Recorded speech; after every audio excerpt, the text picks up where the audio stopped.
there are a lot of NCDR papers being presented at this meeting, one of which is Associations of Hospital Strategies and 30-Day Risk Standardized Readmission and Mortality Rates in Percutaneous Coronary Intervention.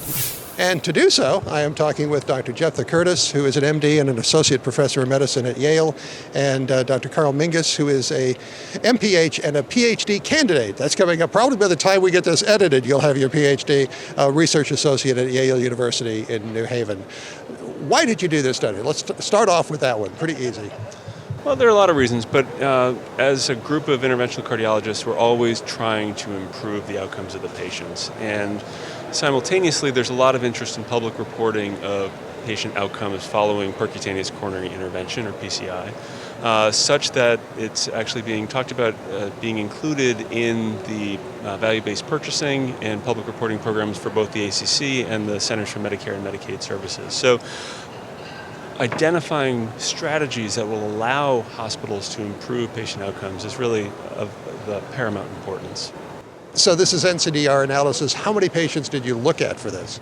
About 120,000 patients total were included in the analysis, but really the actual unit of analysis was hospitals, and we had surveyed 500 hospitals, of whom about 400 actually responded and completed the top PCI survey, and those are the information from that survey informed the hospital strategies that we then associated with readmission and mortality.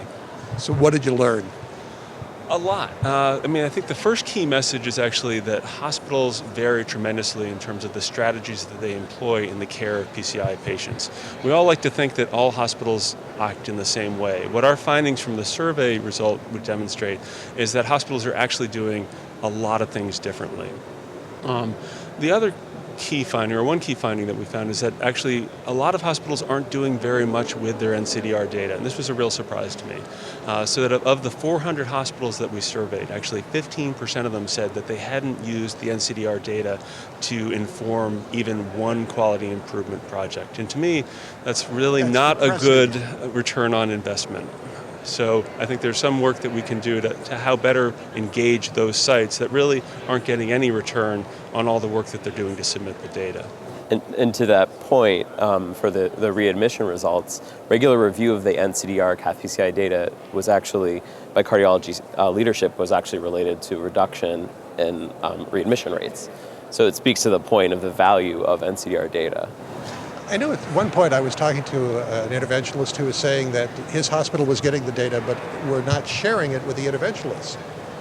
And another doctor told me that how he shared it was he printed out all the details and left it in front of the doctors at a various meeting, and they read it. He didn't berate them, he didn't criticize, but just their knowledge of the data did end up improving things. So there are two very different approaches. What approach do you think is appropriate? First off, paying attention to it, I guess, period, is helpful. But yeah, I think paying attention is key. Physician engagement is actually probably the key ingredient that we're looking at. I don't think there's a specific right way to look at the data. Personally, I think transparency is key and really the right way to approach this, such that it'd be really nice if all of our staff, the technologists, the registered nurses, the advanced practitioners in the hospitals, as well as the physicians, all had the ability to look at these reports and decide for themselves what are the areas that we could do better on. So definitely share the data. I think so. Anything else you learned from this that you were interested in? Yeah, so for mortality, and Karl will speak about the readmission findings, but we found several strategies that were associated with lower mortality rates at 30 days after PCI. And some of them were relatively simple things. So for example, we found that hospitals that reported using radial access in the majority of their cases had significantly lower mortality. Using a structured approach to quality improvement is definitely associated with better outcomes.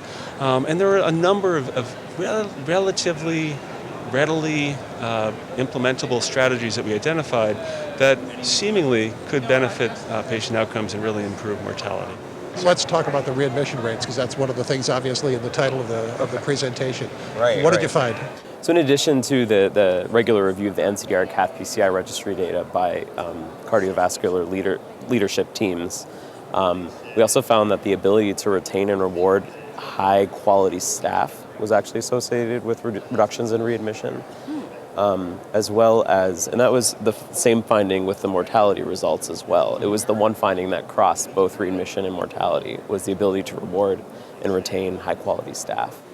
In addition to the what we already spoke about with the regular reviews of the NCDR cath PCI registry data being associated with reductions of readmission, we found that the ability to retain staff, high quality staff, was also associated with reductions, as was the being discharged with the time and date of a follow-up appointment, which sort of makes sense. Some other strategies that we found were the adoption of newer technologies related to PCI care was also related to reduction in readmission rates. So what's the bottom line message? What is it we can learn from this? Because it sounds like there are a number of things. Yeah, I think it's a really interesting avenue of research, and this is specifically a very good approach for getting at those things that aren't always readily available. So the survey that we did provides a snapshot of care of this patient population that we've really never had before. So we're just starting to scratch the surface of what we think we can do with this data. Specifically to mortality and readmission, I think the messages are fairly clear. Number one, you have to be engaged, you have to use the data, you have to figure out what can I do to improve outcomes? Where do I use this data to identify those areas that are going to be high yield? With regards to the specific strategies, I think our findings suggest that there are real simple things beyond the selection of a stent, beyond the selection of anticoagulation therapy, that really do impact hard patient outcomes, readmission and mortality at 30 days. And we hope that these findings ultimately will be incorporated into a larger quality improvement project so that we can change the way that we're caring for the patients, reducing the variation that we're seeing across hospitals and ultimately having a major impact on patient outcomes. As I said, this is one of about 24 different NCDR analyses, rich data being presented here at ACC 16. Please take a look at the coverage in both CardioSource World News and CardioSource World News Intervention, so where I'm Executive Editor Rick McGuire.